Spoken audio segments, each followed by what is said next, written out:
Get it on! This is the big one. Here's our 4 final robotic warriors squaring off against the bad boy housebots. So let's join our our teams with Rebecca down in the pits. See that tunnel? There is no turning back. It is time to get even with the housebots. We have the best of the best Roboteers behind me. And are we going to kill them or what, guys? Yeah! Do we got a strategy? Yeah! Let's turn them into junkyard scrap!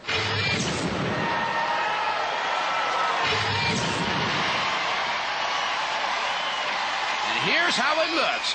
It's Mike Regan's Silverbox from Redondo Beach, California. It's Tut Tut by Chris Harriman from Chandler, Arizona. There's Tricerabot, Mike Moros from Corvallis, Oregon. And last but not least, Rosie the Riveter from Portland, Oregon, Chris Gatman, the driver. Roboteers, stand by. Time for some shredding. There's Tut Tut and Silverbox with their drivers standing by looking real anxious. And there's Rosie the Riveter and Tricerabot. Looks like a Hanna-Barbera cartoon up there. And the housebots that'll be dealing out the destruction. They're Shunt with that Diamond Edge action scoop. Woohoo, doggy. And the matriarch of mayhem, Matilda, with the tusks and the flywheel. You better stay away. 3, 2, 1, activate. And they're off. Rapbot gets out of the way and Shunt straight into Silverbox. Matilda trying to back up with that flywheel and tears a little bit off a Tricerabot. And there's Shunt again, straight in for some pyramid power. Yes, Tut-Tut right up against the rails. And there's Tricerabot trying to get on the wrong side of Matilda. Well, he don't want to do that. No way. But Rosie the Riveter's got some protrusions hanging off. And look, Triceratop's got a bit of Rosie on him, too. Wow. And there's Silverbox trying to ruin Matilda's beautiful complexion with that saw. This could be a huge upset. Wow, these 4-on-2. I mean, you would have never thought that the house robots would take this much punishment. But look at that. Tricerabot straight into the back of the wrong side of Matilda again. And Tricerabot's underneath Matilda.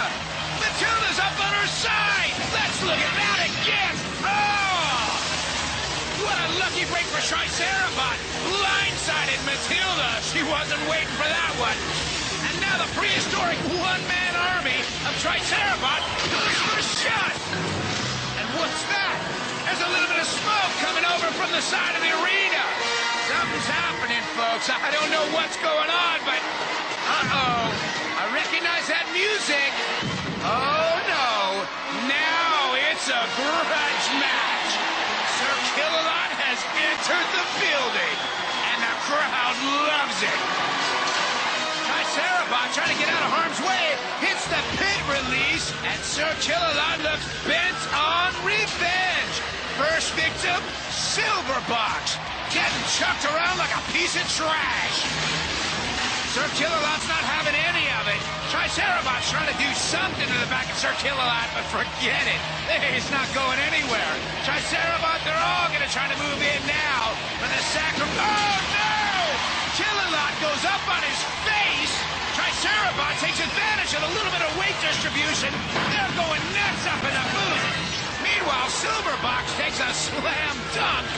And Tricerabot's trying his best to get Sir Kill-A-Lot, but it ain't gonna happen.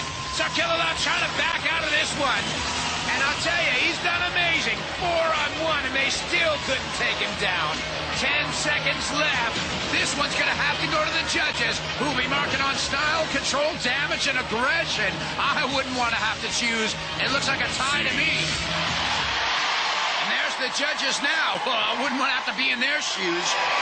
We have all just seen one of the great moments in all of Robot Wars history. They're saying that there is no victor here, but I think everybody knows it was a great moral victory. We said that Sir Kill-A-Lot showed no fear, that he was not human. I think when we saw him almost going down, down, down into the pit, he was very human and was showing a lot of fear. So what I'd like to do now is bring out all of the Roboteers to celebrate, like what I said, one of the greatest moments in Robot Wars history. Come on out, guys.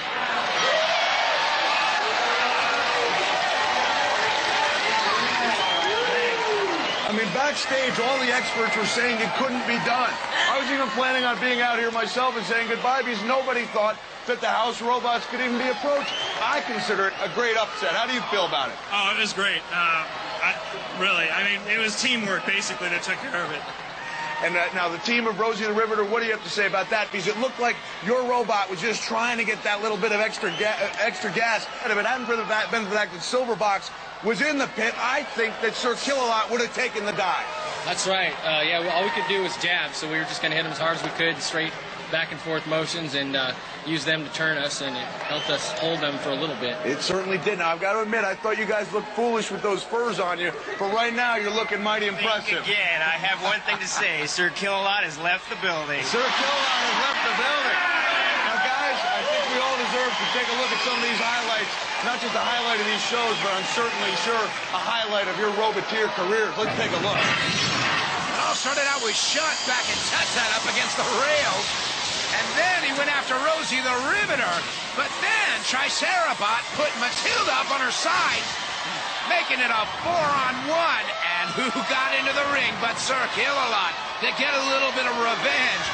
But then Tricerabot timed the hit just right and upset Kill-A-Lot.